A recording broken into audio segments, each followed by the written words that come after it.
Predsedniška palača. Novembra 2023 bo minilo 125 let, odkar je palača na Prešernovi dobila prvo uporabno dovoljenje.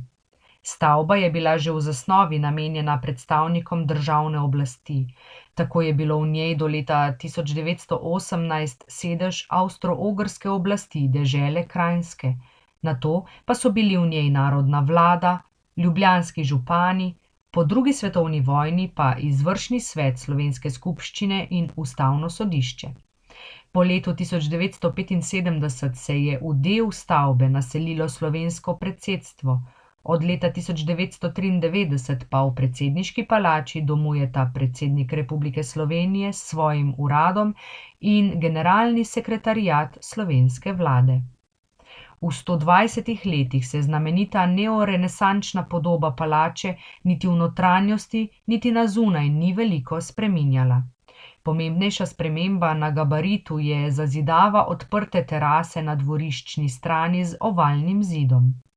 Predsedniška palača, ki je razglašena za kulturni spomenik, še danes dominira s svojo podobo v tem delu Ljubljane.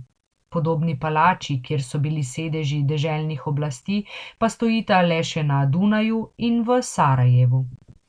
Predsedniška palača je tipična neorenesančna stavba s strogo zunanjostjo in razgibano, odprto notranjostjo.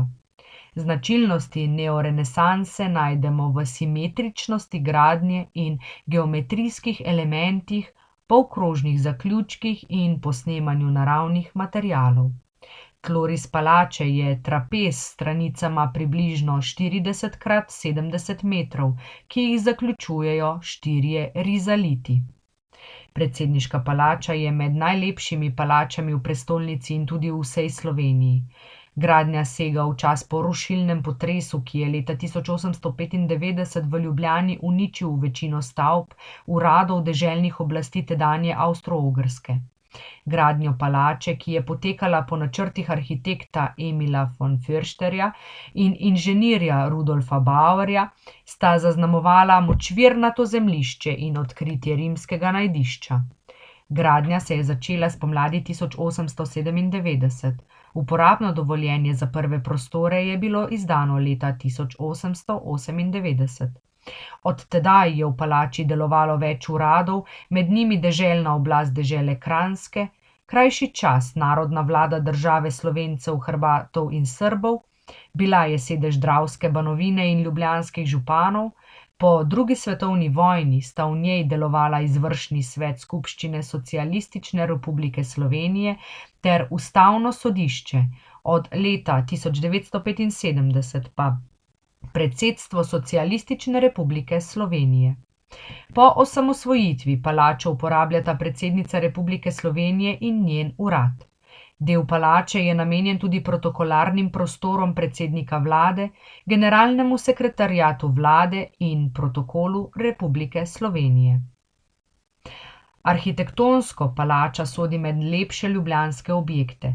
Projekt je izdelal inženir Rudolf Bauer, gradila pa jo je Kranjska stavbna družba, ki je začela z izkopavanjem temeljev leta 1886. 3 ulične fasade imajo po 2 nadstropji, 4., dvoriščna fasada je za nadstropje nižja. Pročelje ob Prešernovi krasita sedeči figuri, ki predstavljata oblast in zakon, izdelal pa jo je dunajski kipar Jozef Bayer. Največji prostor v palači je kristalna dvorana. Po arhitektonskih zasnovi in opremljenosti predstavlja enega najlepših tovrstnih prostorov pri nas.